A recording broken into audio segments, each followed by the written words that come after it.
नामदान अब सतगुर दीजे।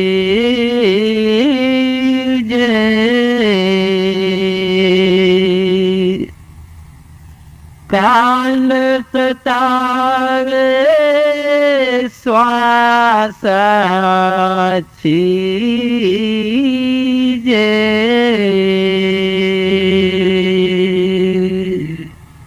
यह बानी हजूर स्वामी जी महाराज की बानी है।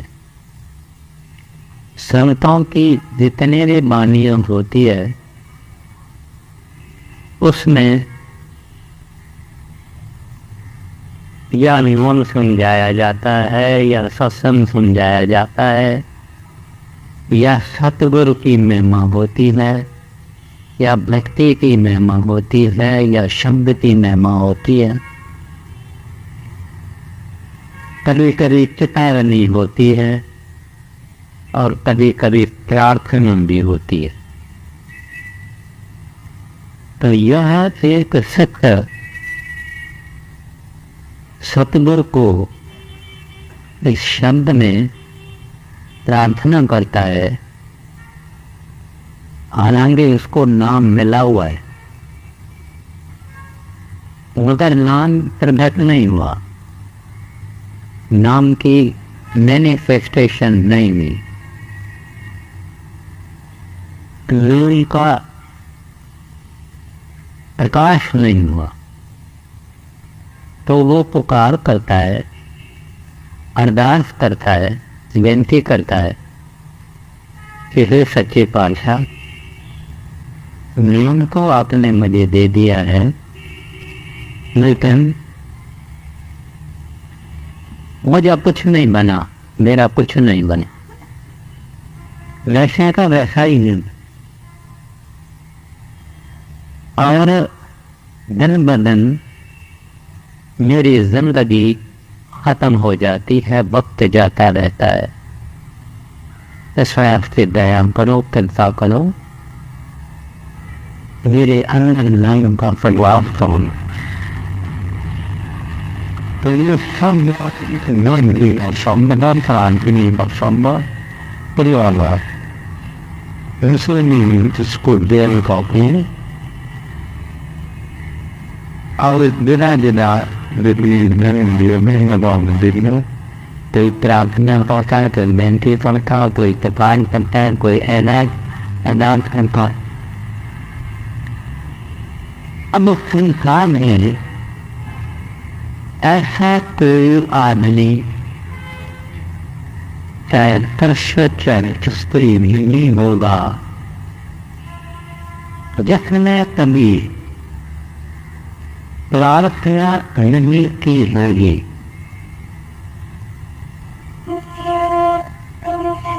प्रार्थना में क्या जब मुझे सुनने में और गवर्नमेंट में क्लेम होता है तो हम अफसर के पास चले जाते हैं, उनको कहते हैं भाई आपकी बड़ी मेहरबानी होगी, आप ही हमारा काम करो। जब डॉक्टर घर में आता है या डॉक्टर के पास हम जाते हैं तो डॉक्टर को कहते हैं डॉक्टर साहब आप ज़्यादा फल मिलें और ये मेरा बच्चा है और अच्छे से अच्छी आप दवाई देना इसको। इस तरह से जुदा जुदा वक्त पे हम जुदा जुदा आदमियों को मदद के लिए पुकारते हैं। यह भी एक प्रार्थना का नमूना है, एक प्रार्थना का किस्म है। लेकिन प्रार्थना है क्या? जब इंसान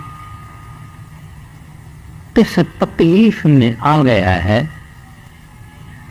किसी मुसीबत में आ गया है, किसी कष्ट में आ गया है या किसी बीमारी में फंस गया है, और जब वह देखता है कि मैं इसका मुकाबला नहीं कर सकता हूँ, मैं इसका सामना नहीं कर सकता हूँ,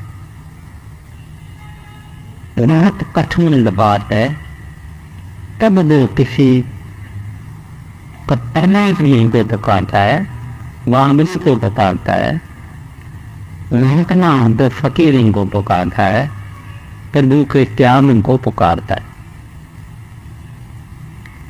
कि ये काम मेरा आप जरूर करो, दया करो, कृपा करो, मेहरबानी करो। उस चीज करते हैं, प्रार्थना कहते हैं, प्रेयर कहते हैं। लेकिन हम प्रेयर उसको करते हैं जो कुछ समझ है, जो कि हमारे लिए पुकार सुन भी सकता है और जो वह हमारा मुश्किल दूर भी कर सकता है। प्रार्थना करते हैं और ये प्रार्थना जो है यूनिवर्सल है, कोई प्रार्थना कोई खाली नहीं है। छोटी बात के लिए, बड़ी बात के लिए, मध्यम बात के लिए हम हमेशा प्रार्थना करते हैं। वह प्रार्थना का जो जज्बा है, उस जज्बे को हम किस तरह से इस्तेमाल करें, कब इस्तेमाल करें। हमारी प्रार्थनाएं अभी भी सुनता है, ये नहीं सुनता है, या हमारी प्रार्थनाएं कुछ सुनता ही नहीं है। हमको प्रार्थना करनी चाहिए या न करनी चाहिए, और प्रार्थना करनी चाहिए तो कैसी करनी चाहिए, और प्रार्थनाएं तो कितने किस्म है, इस सब का जिक्र आज हम कोशिश करके मैं कुछ सीखेंगे। तो अब सवाल यह है कि प्रार्थना बिना सुनने को मानना चाहिए। जो ज़मानी वाक़ियाँ है वही मानने भी और है, तो वो प्रार्थना तो सुनी नहीं जाती, और प्रार्थना सच्ची होनी चाहिए, और प्रार्थना में मग्नता होनी चाहिए, और प्रार्थना में वैर विरोध ईर्खा हसद जलन नहीं होनी चाहिए, क्योंकि वो प्रार्थना सुनी नहीं जाती है। एक दुकानदार बाजार में अपने सामने दूसरे दुकानदार को देखता है कि उसके पास बहुत ग्राहक है और खुद उसके पास ग्राहक नहीं है, तो वो जाके अगर प्रार्थना करता है कि हे प्रभु इसके दुकान को आग लगाओ, तो वो पुकार सुनेगा, तो प्रार्थना सुनेगा नहीं सुनेगा। एक सत्संगी अगर भजन में बैठा हुआ है और 3-3 घंटा भजन करता है, एक दूसरा सत्संगी अगर सतगुरु को प्रार्थना करे कि हे सतगुरु जी ऐसा करो कि इस आदमी को भजन सिमरन का शौक ही न हो दे, तो सतगुरु सुनेगा ना सुनेगा। ऐसा कह सकता है कि प्रभु ये 3 घंटा बैठता है, मैं 4 घंटा बैठूं, वो बात सुनेगा, मगर ये नहीं सुनेगा कि इसकी रुचि न हो, ये प्रार्थना ये इस तरफ आवे ही नहीं, ये भजन करे ही नहीं, वो नहीं सुनता।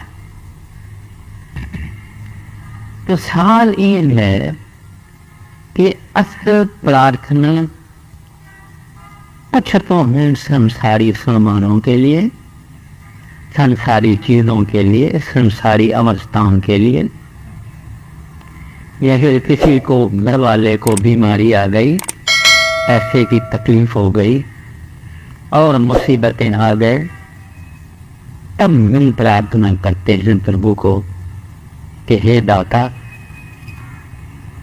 हमने बहुत दवाइयाँ की है, होम्योपैथी भी की है, आयुर्वेदिक भी की है, अंग्रेजी भी की है, देसी भी की है, कुछ नहीं बनता।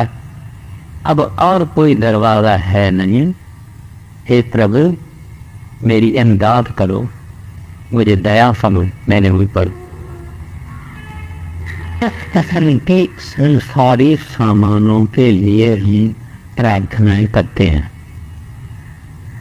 चाहे पैसे के लिए, चाहे बच्चे इम्तिहान में पास हो जाए उसके लिए, चाहे इनको लाइसेंस मिल जाए उसके लिए, चाहे कर्जा देना है उसके लिए, चाहे लेना है उसके लिए। हर दूसरी हमारी प्रार्थना क्या है? आवाज से हम बोलते हैं, कुछ लोग आवाज से बोलते हैं। जैसे पहले सत्संग के बाद प्रार्थना होती थी, करूं विनती दिल कर जोड़ी, हृदय स्वयं राधा स्वामी नोड़ी, ये हम मुंह से कहते थे। तो मुंह के कहने वाली प्रार्थना में एक नुक्स होता है कि आदमी का ख्याल कहीं और चला जाता है, और ये मैकेनिकली माना जबान इसकी चलती है, इसका होश और इसका ख्याल लगभग इसमें नहीं है। तो इंसान के लिए इस वास्ते जरूरी है कि मन में प्रार्थना करे। मन में करे तो उसका मन लगा रहेगा। अच्छा, अब सवाल ये है कि हम इन चीजों के लिए प्रार्थना करें, ये जो संसार का दुख और सुख और तकलीफें हैं, इनके लिए हम प्रार्थना करें। कोई लोग कहेगा नहीं, ये प्रार्थना नहीं करनी चाहिए, और परमात्मा से परमात्मा ही मांगना चाहिए, परमात्मा से मुक्ति मांगनी चाहिए। लेकिन सवाल ये है कि ये बेचारा कहाँ जाए? अगर इन चीजों के लिए सतगुरु को प्रार्थना नहीं करेगा तो किसको करेगा? देवी देवताओं को करेगा या बंदे को करेगा या इंसान को करेगा? इस वास्ते इस प्रार्थना की महिमा नहीं है। लेकिन गुरु महाराज या परमात्मा वो बात सुनता है या नहीं सुनता है? सुनता भी जरूर है। अगर प्रार्थना दिल से है, अंदर से है, if it is from the core of the heart, वो जरूर सुनते हैं। लेकिन वो हमारी बात पूरी करते हैं कि नहीं, वो उनकी अख्तियार है। कभी कभी कर भी लेते हैं, कभी कभी चुप रहते हैं, कभी कभी देरी से करते हैं, कभी कभी बिल्कुल नहीं करते हैं। संत सतगुरु जैसा और कोई सियाना संसार में नहीं है। वह फकत ये सोचता है कि अगर मैं इस अपने सेवक की बात करूं तो ये ज्यादा भजन सिमरन करेगा या दुनिया में लवलीन हो जाएगा। अगर वो देखेंगे कि ये दुनिया में लवलीन हो जाएगा तो पूरी ना करेंगे। अगर देखेंगे कि भजन में लवलीन हो जाएगा तो वो बात पूरी करेंगे। कभी कभी वो शांत रहते हैं, कभी कभी वो सोचते हैं कि इसकी अगर ये बात पूरी करूंगा तो आगे चलते इस प्रार्थना की जो बात ये मांगता है तो से ही इसको कष्ट होगा, दुख होगा, तकलीफ होगा। हम लोगों ने देखा है दुनिया में औलाद सुख भी देता है, औलाद दुख भी देता है। धन में सुख भी आए, धन में दुख भी है।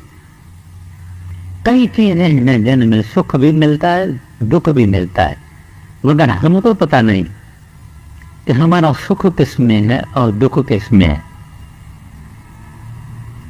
तो इस वास्ते गुरु में विश्वास गंवाना नहीं चाहिए, उनके ऊपर छोड़ना चाहिए। एक बाणी है, गुरु की मौज रहो तुम दार, गुरु की रजा संभालो यार। तो हमको तो कहना चाहिए, दाता बहुत दुखी हूं, बहुत तकलीफ है, किसके पास जाऊं और मेरा काम है, आप सबको सुनते हो, गरीब हूं, निर्बल हूं, बेचारन बेकार हूं, कुछ रहम करो, कुछ दया करो। तो फिर उसकी मर्जी है, या कुछ देवे या कुछ ना देवे। सिख का काम नहीं है फिर गुस्सा करे, तो ये तो सुनता ही नहीं है, ये तो सब पाखंड है। सिख का काम नहीं है गुस्सा करना या रोसना या रोस करना। उस रोस में उसका अपना नुकसान होगा, सतगुरु का नुकसान नहीं होगा। सतगुरु तो एक आरसी है, आरसी यानी मिरर है, मिरर यानी शीशा है। उसमें अगर हम विश्वास से देखेंगे, विश्वास वापस आएगा, अविश्वास से देखेंगे अविश्वास ही मिलेगा। तो इस वास्ते समझना चाहिए कि मेरे लिए ये बात ठीक नहीं है, इस वास्ते नहीं देते हैं, ठीक है, जो इसकी मर्जी है, जिसमें ये खुश रहे। अच्छा, तो हम इस नतीजे से पहुंचे हैं कि त्याग करना ज़बान की, उसमें कोई फायदा नहीं, क्योंकि उसमें ख्याल नहीं। फिर प्रार्थना मन की, फिर प्रार्थना किस चीज के बारे में? कबीर साहब जी महाराज फरमाते हैं, श्री गुरु ग्रंथ साहब के वाणी में आया, क्या मांगू कुछ थर न रहाई, देखत नैन चलियो जग जाई। कहते क्या मांगू प्रभु, मैं तो आंखों से देखता हूँ, वो चला गया, वो चला गया, वो चला गया, वो गरीब हो गया, वो गरीब हो गया, वो बीमार है, वो दुखी है, सब दुखी हैं, तो मैं क्या मांगू आपसे? देखत नैन चलियो जग जाई। तो बीबी राबा बसरी मुसलमानों में से एक कामिल फकीर हो गई है, भरपिन हो गई है। वो कहती है कि हे रब्बा, मनाए मेरे रब, ये मेरे प्रभु, अगर मैंने स्वर्ग की आशा रख के तेरी भक्ति की है, ये उसकी प्रार्थना है। ऐ प्रभु, अगर मैंने स्वर्गों की, स्वर्ग यानी बेस्ट, बेस्ट यानी पैराडाइज, मैंने अगर स्वर्गों की चाह से आपकी प्रार्थना की है, भक्ति की है, तो मुझे स्वर्गों की कोई जरूरत नहीं है, ये मेरे दुश्मनों को दे दो। अगर मैंने नरकों के डर से की है, तो मुझे जरूर नरकों में डालना। मगर मैंने अगर तेरी भक्ति के लिए किया है, तेरे प्रेम के लिए की है, तेरे को पाने के लिए, हासिल करने के लिए मैंने अगर प्रार्थना की है, तो जरूर कबूल करना। क्या कहते हैं? नरकों का मुझे डर नहीं है, बिश्त और स्वर्ग का मुझे चाह नहीं है, मुझे तो चाह फकत आपकी है। कबीर साहब महाराज जी प्रार्थना करते हैं, भक्ति दान मुझे दीजिए, गुरु देवन के देह, और नहीं कुछ चाहिए।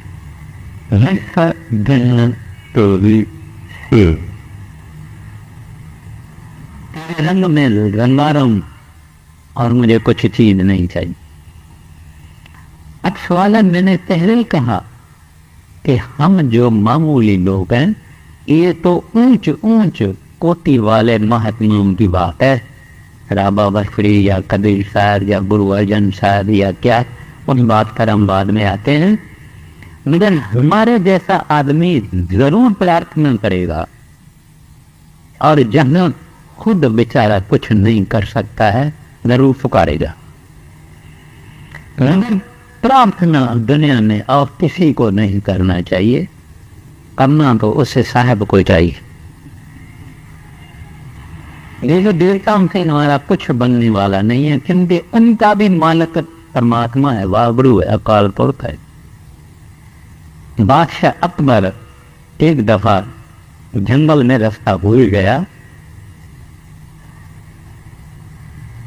किसी के कुटिया में गया, उसने उसको खिलाया पिलाया, लस्सी पिलाई, मगर खिलाया पिलाया, अकबर खुश हो गया।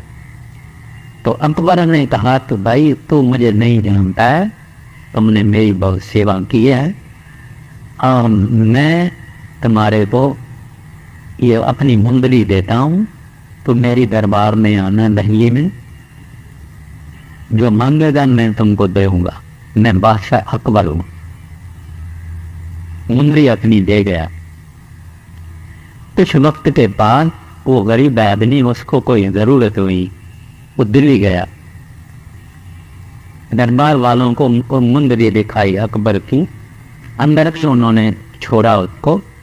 वो अंदर जाके क्या देखता है कि अकबर नमाज में बैठा हुआ है और कह रहे हैं कि हे खुदा ताला, मेरी रात में सुख हुए, बरसात खूब लगाना, कोई किसी को तकलीफ नहीं होवे, दया करना, मेरी बात मानना।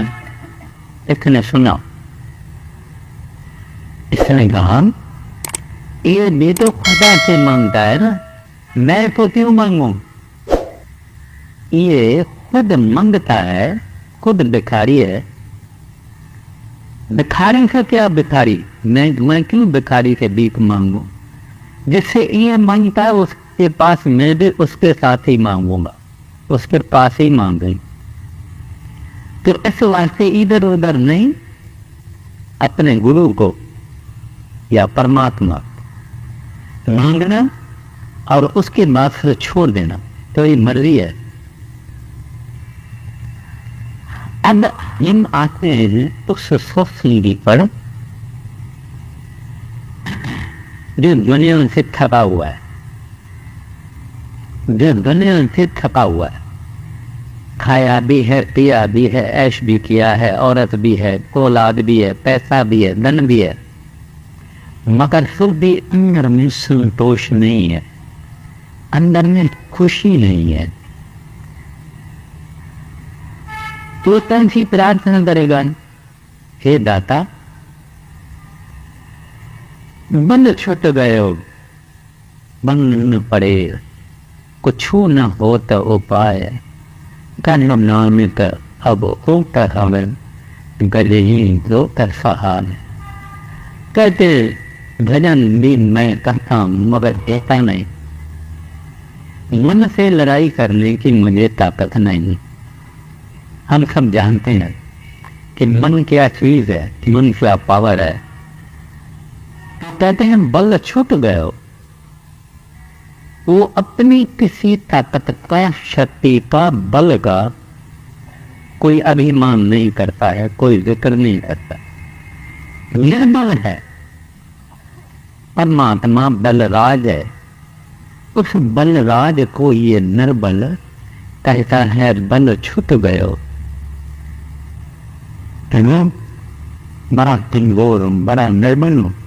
चलिए काम और ये क्रोध और लोभ और मोह और अहंकार, ये कितनी चमाटे और चाटे और थप्पे को मारते हैं।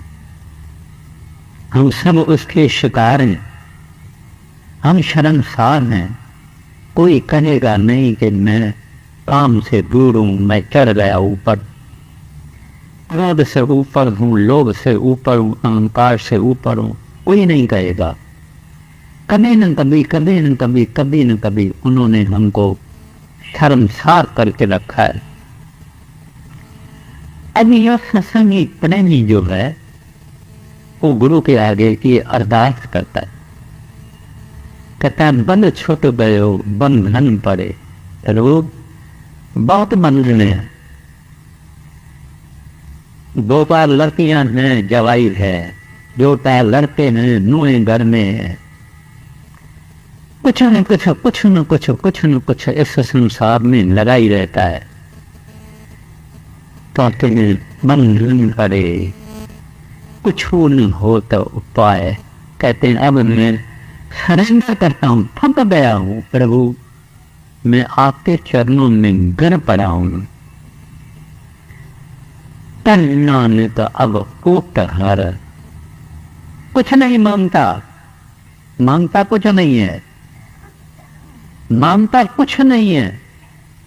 कहना में का अब कोट हर, गज यूं हो तो सहाय। मेरे मन हाथी तरह की बात है, शास्त्रों में आई हुई है कि एक हाथी था, उसको वाघ ने, मगर ने उसको पांव में काटा था। उस वक्त भगवान ने उसको बचाया था। कहते हैं जब जैसे उस गड्ढे हाथी की आपने बचाव किया, सहाय हुए, ऐसे मेरी भी सहायता करो। ये है प्रार्थना, प्रार्थना, उत्तम प्रार्थना, इससे भी उत्तम प्रार्थना है, इससे भी उत्तम प्रार्थना। बाया नहीं तो बुस्तानी मुसलमान फकीर था, कमल, वो परमात्मा को प्रार्थना करता था। प्रार्थना में कहता था कि हे रब्बा, मैं कभी ख्याल बेख्यालाई में अगर आपको प्रार्थना करूं, मेरी प्रार्थना नहीं मानना। मन है ना अपना, हम कभी कभी मन के चंदे में आ जाते, कभी कभी हम एक चाहते हैं चीज, मन दूसरी चीज चाहता है, मन हमारे कंट्रोल से बाहर जाता है। तो मन कभी कह देता है कि बोलो ना गुरु को, बोलो ना, या मन ही बोल देता है गुरु को, इसकी दिल नहीं चाहती है, मन बोल देता है। तो वह बायजीद परमात्मा को कहता है, प्रभु मेरी कोई प्रार्थना नहीं मानना, कोई प्रार्थना मेरी नहीं मानना। अरे वो आला भक्त जो है, एक ने तो कह दिया कि प्रार्थना मेरी नहीं मानना, दूसरा कहता है प्रभु मुझे कुछ पता नहीं है कि मेरे लिए क्या ठीक है, जो तुम चाहते हो मेरे लिए ठीक है वो दे दो। एक और ऊंचा जाता है, कहता है अपनी शरण में रखो, अपने चरण कमलन में रखो, मुझे और कुछ नहीं चाहिए। एक और सत्संगी था, बहुत कमाई वाला था, पर महाराज जी उनको सचखंड ले गए। सचखंड में जब ले गए तो महाराज जी को कहता है, हुजूर मैंने आपसे कभी सचखंड नहीं मांगा था। इसलिए क्या कहता है सेवक, क्या कहता है, कहता है हुजूर मैंने आपसे कभी सचखंड नहीं मांगा था। अब उसने मांगा नहीं था, उसने कभी नहीं मांगा था, यानी मन में ख्याल ही नहीं किया था कि मैं सचखंड जाऊंगा। अपने सतगुरु को बेअंत प्रेम करता था। तो महाराज जी को कहता है, सतगुरु जी मैंने आपसे कभी सचखंड नहीं मांगा था, जितना आप है वहां सचखंड है, मैं तो आपके संग रहूंगा। ये आनंद से आला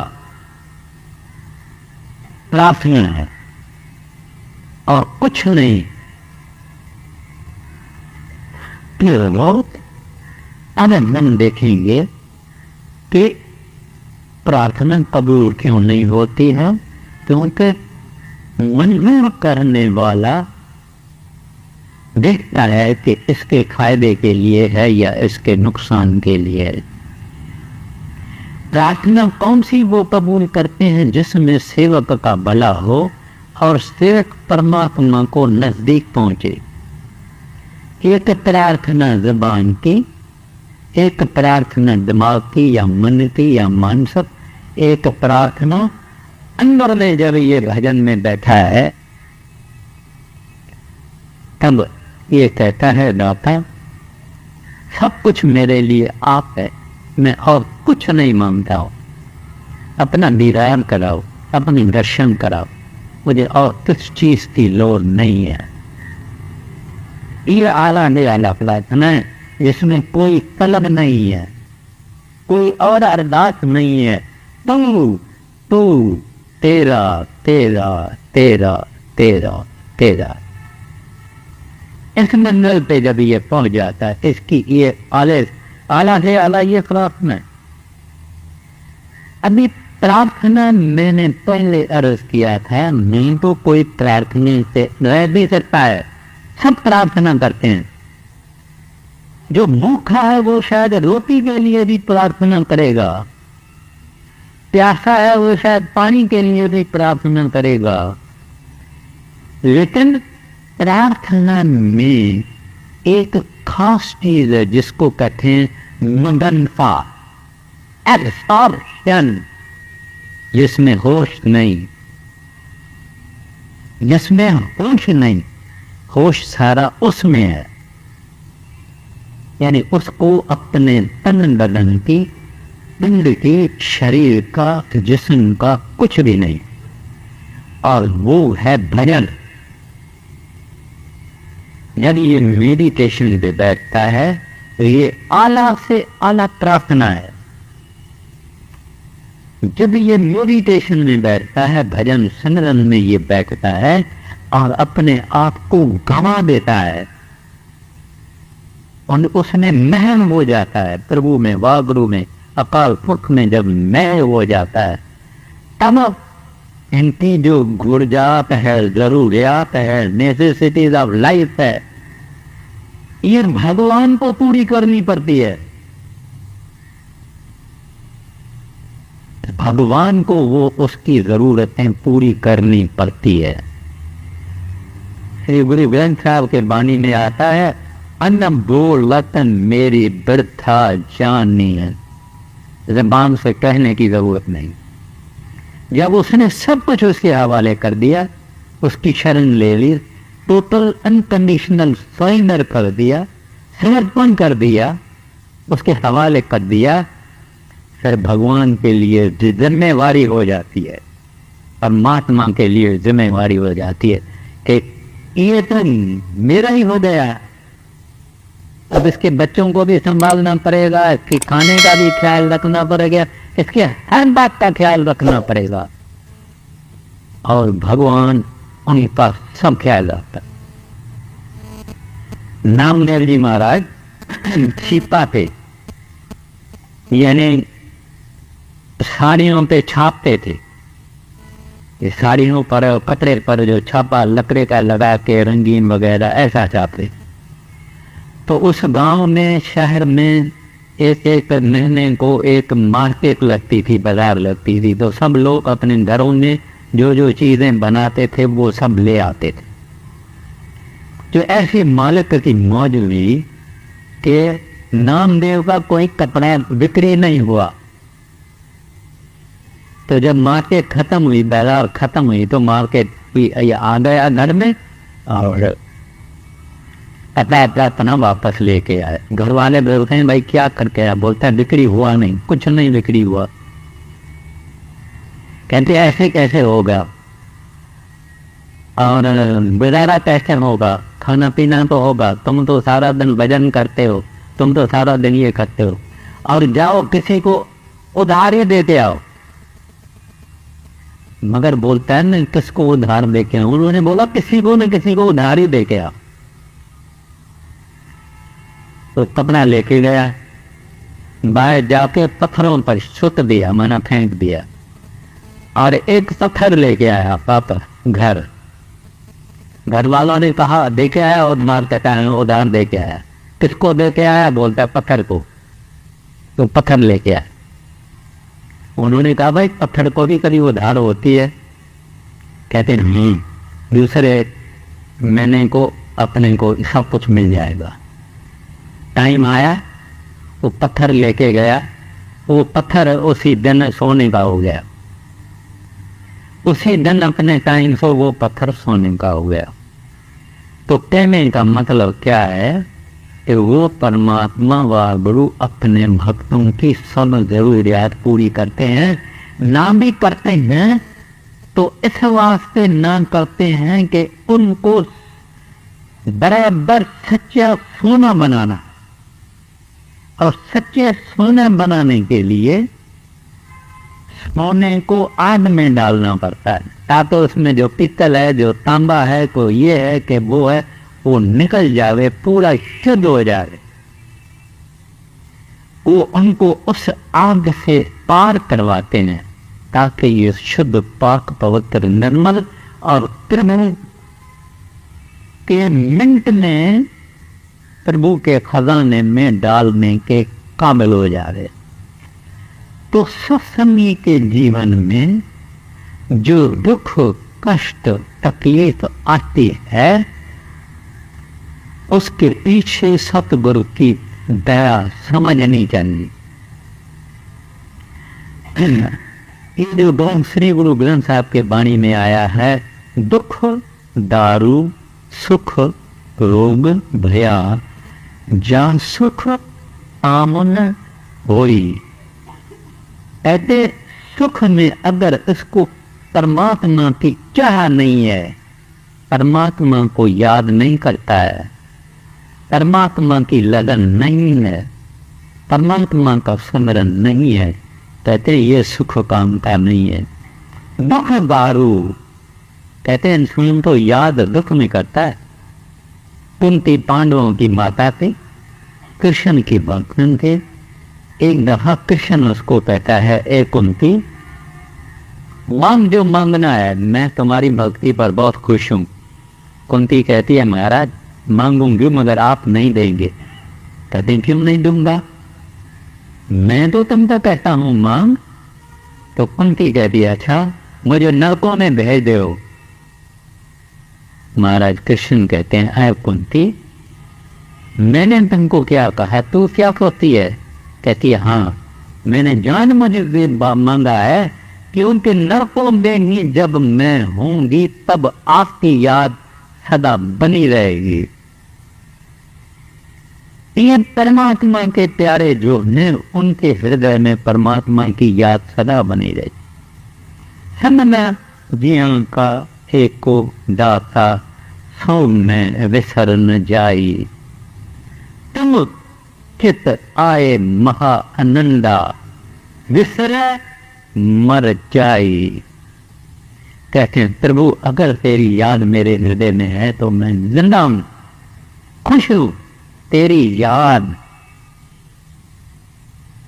इंसान सब कुछ याद करता है मगर एक जो याद करने वाली शक्ति है उसको नहीं याद करता। प्रार्थना जो भक्त हैं, जिन्होंने सब कुछ अपना साहिब को समर्पण कर दिया है, वह गुरु को दे दिया है, वह गुरु के सच्चे बंदे हो गए हैं। वह गुरु उनकी हर किस्म की संभाल करता है, उनके बच्चों की भी संभाल करता है, पूरी परवरिश करता है। मगर ऐसा कौन, तेरा जन एक आध कोई, कह नानक कोटन में को, जो भजन राम को पावे। तो यह मैंने प्रार्थना के बारे में थोड़ा मैंने अर्ज किया है। अब कुछ लोग शायद ये समझे कि प्रार्थना ही करना बस इतना ही ठीक है, भजन करने की जरूरत नहीं है। प्रार्थना भजन को सब्स्टिट्यूट नहीं करती है। कोई आदमी सारा दिन बैठ के प्रार्थना करे तो भजन के मुकाबले में कुछ भी नहीं है। जैसे हम अभी सत्संग में बैठे हैं, सत्संग सुन रहे हैं, सत्संग विचार रहे हैं, सत्संग पढ़ रहे हैं तो ये सत्संग और प्रार्थना हमको कंडीशन करते हैं, हमारे अंदर तैयारी पैदा करते हैं, हमारे अंदर तैयारी, शौक, प्रिपरेशन एंड इंस्पिरेशन, हमारे अंदर चाह पैदा करते हैं भजन करने की। बाकी कोई समझे कि सत्संग सुनता रहूं और प्रार्थना करता रहूं और भजन ना करूं तो ये बात ठीक नहीं है। मेरे पास एक अच्छा सेवादार आया था, सत्संगी, सेवा खूब करता था। पता मैं 24 घंटा सेवा करूंगा मगर भजन ना करूं तो ठीक है? मैं बोला बिल्कुल ठीक नहीं है। सेवा तो जरूर करनी है मगर भजन उससे भी ज्यादा जरूरी है। भजन एक चीज है, भजन ही इंसान को ट्रांसेंड करता है। ट्रांसेंड करना माना ये फिजिकल शरीर, स्थूल शरीर, मिट्टी का शरीर, हड मांस का शरीर, उनमें से निकल के ऊंच चला जाता है, ये भजन करता है। प्रार्थना और सत्संग उसको भजन का शौक पैदा करता है, भजन की लगन पैदा करता है, उसको पुश करता है। और प्रार्थना में हम परमात्मा को नजदीक होते हैं, क्योंकि प्रार्थना हम तब करेंगे जब विश्वास होगा कि हैं, सुन रहे हैं। किस वक्त प्रार्थना करनी चाहिए? जिस वक्त भी परमात्मा की तरफ ख्याल लगे। आदमी रास्ते चलते चलते में प्रार्थना कर सकता है, अकेले में भी प्रार्थना कर सकता है। जिस वक्त हृदय के अंदर उस साहिब की याद आवे उस वक्त ये प्रार्थना कर सकता है। मगर आला से आला प्रार्थना ये कि दाता अब कब दरवाजा खोलोगे, अब कितनी देरी है, अब हमारे गुनाहों को देखते हो क्या? अगर हमारे गुनाह देखते हो तो उनका कोई अंत नहीं है। लेखा मत करना, लेखा मत करना, हम तो तुम्हारे दया के आसरे पे बैठे हैं, हिसाब नहीं करना। हमारे पास तो कालापन है, गुनाह है, पतत है, पर मैं तो पतत हैं किए सब अशुभ काज। अबे मैं तो पतत हूं, सब मेरे काज जो हैं वो अशुभ है। ऐसी दीनता, ऐसी गरीबी, ऐसा भिखारी का भाव, भीख मांगने वाला जो है, ऐसा भाव लेके जब ये प्रभु के पास जा रहे, महागुरु के पास जा रहे, अकाल पुरख के पास जा रहे, तो अकाल पुरख जब राजी होते हैं, लड़के नहीं देता है, लड़कियां नहीं देता है, मान शान नहीं देता है, इसको और अपने तरफ खींचेगा। इसके अंदर में भाव पैदा होगा प्रभु के लिए, जिसके लिए कहते हैं ना, दुख दारू सुख रोग भया जा सुख ताम न होई, ताम पैदा होगी प्रभु मिलन की। जुदाई का ख्याल आएगा कि जुदा हूं, भटक रहा हूं। गुरु अर्जन साहब जी महाराज ने 12 महीने में कहा है, करत कर्म के बिछड़े, बिछड़े हुए की जो भावना है कि हमारे अंदर नहीं है। कोई यार दोस्त चला जाएगा लंदन में, इंग्लैंड में, कहीं 6 महीना 12 महीना चिट्ठियां लिखेंगे उनको, यार मैं तो तुम्हारे बगैर ऐसा हूं, ऐसा हूं। मगर सतगुरु के बगैर और परमात्मा के बगैर, हरि के बगैर हमने कभी रोया है?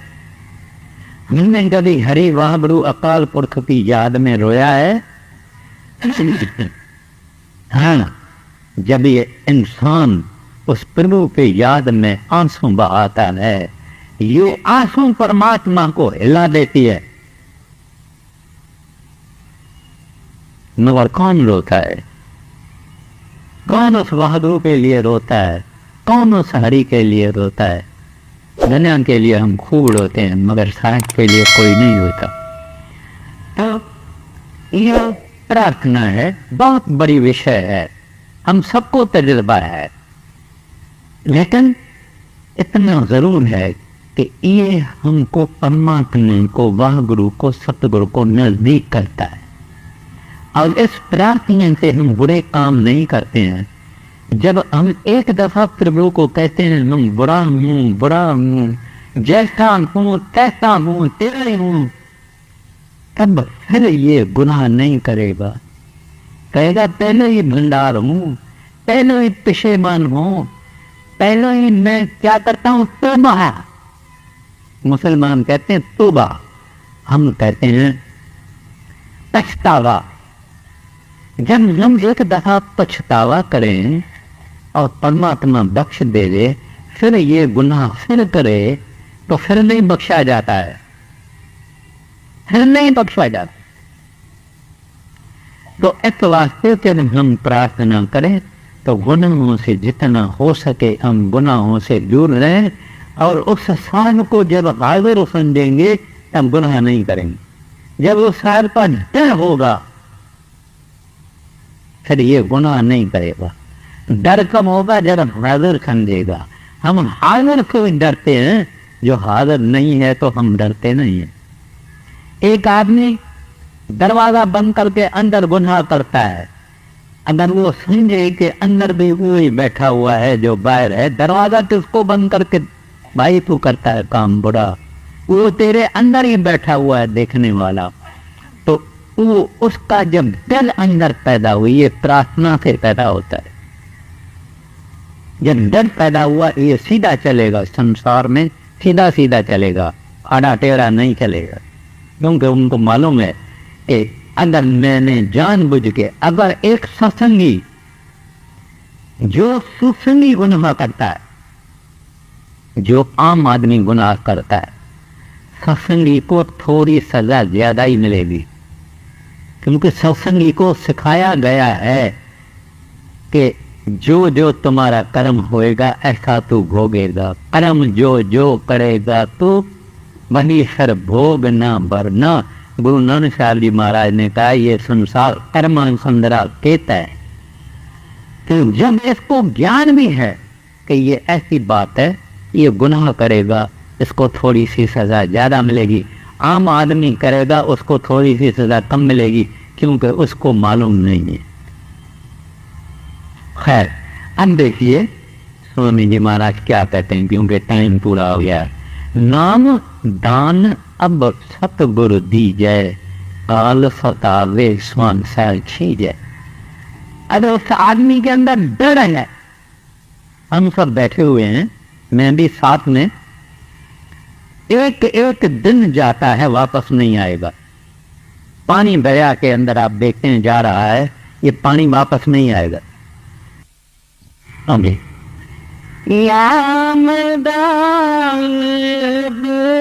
सतगुर दीजे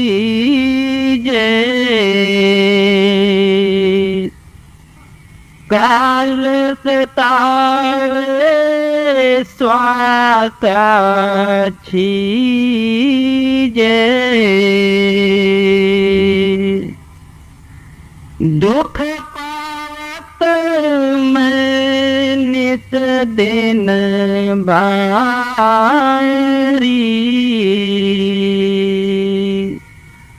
गए आब उठे तुम्हारी,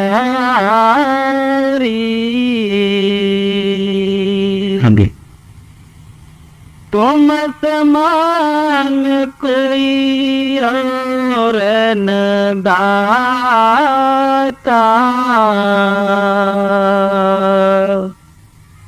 मैं बालक तुम पित और माता। कहते हैं मैंने सब कुछ संसार में देखा, सबका मूल दुख है, सुख यहाँ है नहीं। हम सुख के तलाश में जरूर हैं, लेकिन मिलता दुख है, और इस सुख की आशा रखते रखते ये इंसान खत्म हो जाता।